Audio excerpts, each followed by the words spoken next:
Brigadier صاحب، سب سے پہلے تو یہ بتائیں کہ مارکہ حق کو آپ کتنا بڑا ڈیفائننگ مومنٹ سمجھتے ہیں اور اس سے خطے میں طاقت کے توازن میں کتنی بڑی تبدیلی آئی ہے؟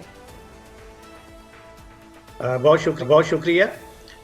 دیکھیے، اس کو آپ جنگ کی جو ڈیوریشن ہے اس سے ذرا ہٹ کے دیکھیں تو یہ پاکستان کی جو عسکری تاریخ ہے اس میں 6 ستمبر 1965 کے بعد سے یہ ایک ہمارا نیا 6th آف سپتمبر مومنٹ ہے.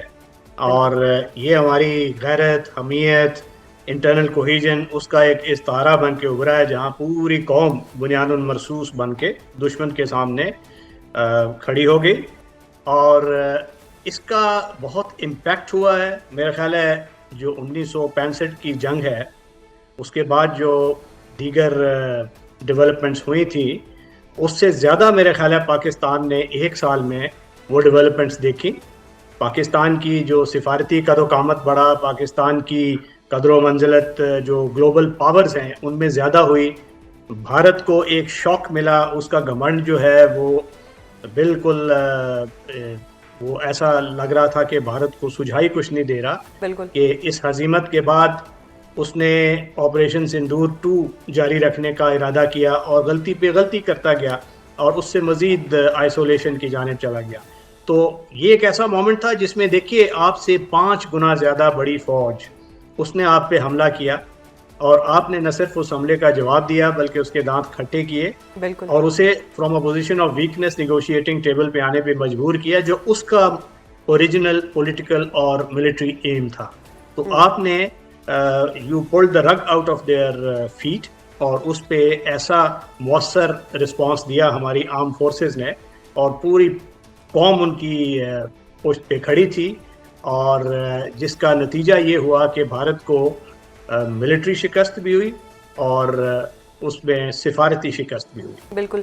اچھا برگیڈیئر صاحب، مارکہ حق کے بعد بھارت نے جس انداز میں افغانستان کو پاکستان کے خلاف بطور پراکسی استعمال کیا ہے، اس کو ہم کس طرح سے اب کاؤنٹر کریں گے؟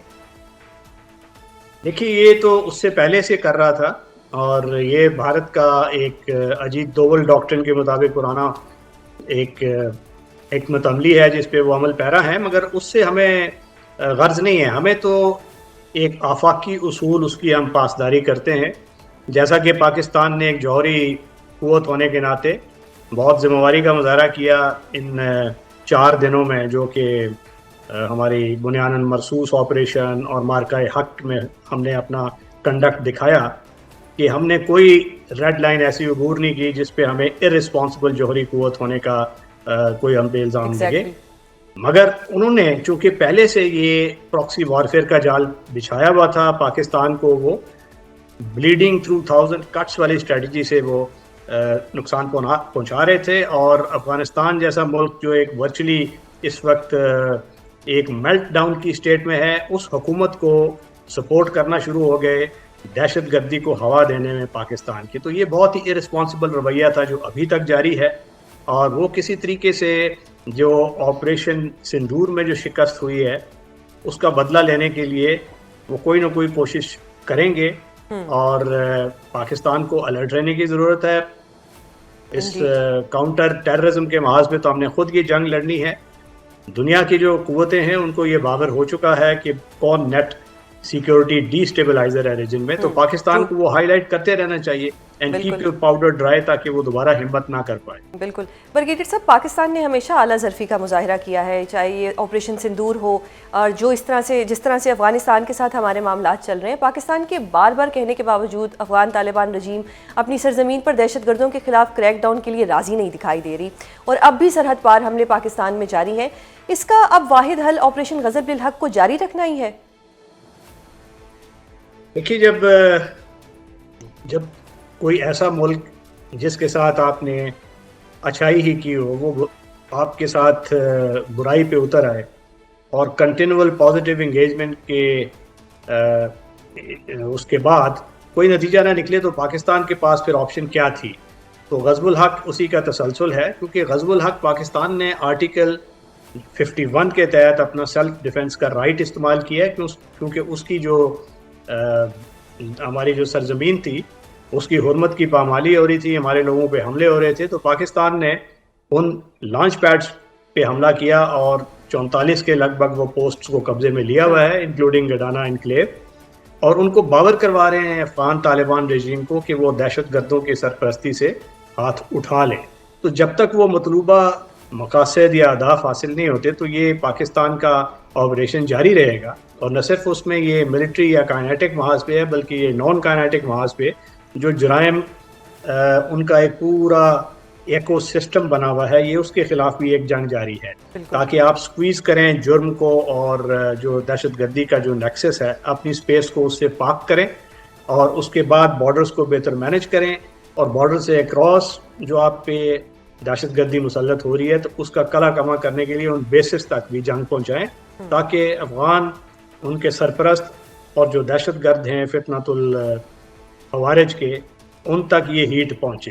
تو جب تک وہ مقاصد حاصل نہیں ہوں گے یہ آپریشن جاری رہے گا. بریگیڈیئر صاحب، مار کے حق کے تناظر میں اب ڈیجیٹل اور ہائبرڈ وارفیئر کا بھی بہت ذکر ہو رہا ہے، اور جس انداز میں بھارت ہمارے خلاف پروپیگنڈا کر رہا ہے، اس کا مقابلہ کرنے کے لیے کیا حکمت عملی اپنانا پڑے گی؟ میرا خیال ہے وہ تو آیا ہے، کیونکہ پاکستان نے جو مارکہ حق میں یہ صرف جنگی مارکہ نہیں تھا بلکہ یہ ایک ایپسٹیمک مارکہ بھی تھا جس میں ہمارا میڈیا، سوشل میڈیا، یہ جو وارئر تھے انہوں نے بڑا ایک کلیدی کردار ادا کیا ہے.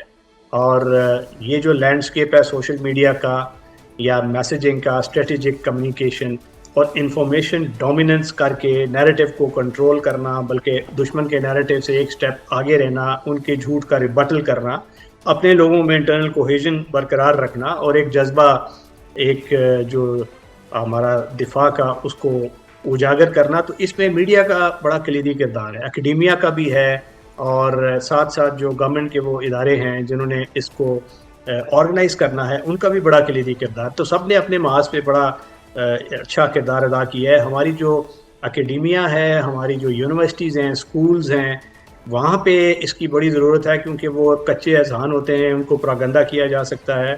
دہشت گردی کے لیے سوشل میڈیا استعمال ہوتا ہے، اسی طرح انٹرنل جو کوہیژن ہے اس کو ہٹ کرنے کے لیے استعمال ہوتا ہے. مگر وہ ساری حربیں ناکام ہوئے، اور وہ جو 72 گھنٹے کا ایک پاکستان کا وہ مومنٹ تھا، وہ آپ نے دیکھا کہ پوری قوم متحد ہوگی، اور ایسے متحد ہوئی کہ ایک رمق تک نہیں تھی کسی گیپ کی. تو وہ صحیح معنوں میں قرآن کی جو آیت کی جو تفسیر ہے بنیان مرصوص، وہ بن کے قوم کھڑی ہوئی. تو وہ اسی وجہ سے کھڑی ہوئی کہ کوئی کسی قسم کا رخنہ ڈالنے کا چانس نہیں ملا.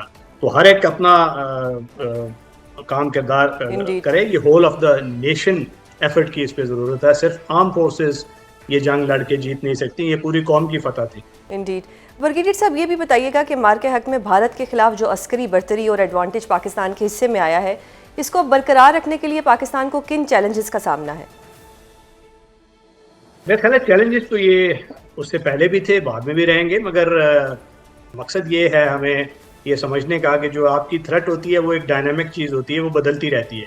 تو اس کو آپ نے اسیس کرتے رہنا ہے، اس کا رسپانس تیار رکھنا ہے جیسا کہ پہلے تیار رکھا گیا. بہتر ٹریننگ، بہتر موٹیویشن اور سسٹمز انٹیگریشن. جنگ کی جو نیچر بدل رہی ہے، اس کی گرامر بدل رہی ہے، اہداف بدل رہے ہیں، تو اس کے ساتھ سٹیپ ان آپ نے کرنا ہے. جیسے پاکستان نے ایک بہتر نیٹ ورک سینٹرک فورس ہونے کا مظاہرہ کیا، اور جو انفارمیشن ڈومیننس کا پاکستان کو ایڈوانٹیج تھا، جس میں ایک ہوتا ہے ٹرم ملٹری اسٹریٹجی میں اوڈا لو، آبزرو، اورینٹ، ڈیسائیڈ، ایکٹ. ہماری ایئر فورس بہتر نیٹ ورک تھی، وہ آبزرو بہتر کیا، دور تک کیا، جلدی ڈیسائیڈ کیا، ایکٹ کیا، اور دشمن کو وہ جو اس کو ناکن چنے چبوائے. بھارت کے ساتھ مسئلہ یہ تھا کہ اس کے پاس ہتھیار تو بہت تھے مگر وہ بہتر طریقے سے انٹیگریٹڈ نہیں تھا. ان کی جو ایک ملٹی ڈومین انٹیگریشن ہے اس میں گیپس تھے، اور ٹریننگ بہتر نہیں تھی، میں بھی موٹیویشن بھی بہتر نہ ہو، اور اس کا نتیجہ پھر جنگ میں سامنے آیا. تو پاکستان کو یہ اسٹیٹ آف ریڈینس یہ برقرار رکھنی ہے، اور اسی طریقے سے یہ مومنٹم ہم نے برقرار رکھنا ہے. اس پہ اسپینڈنگ بھی اگر کرنی پڑے تو اٹس ورتھ اٹس وائل.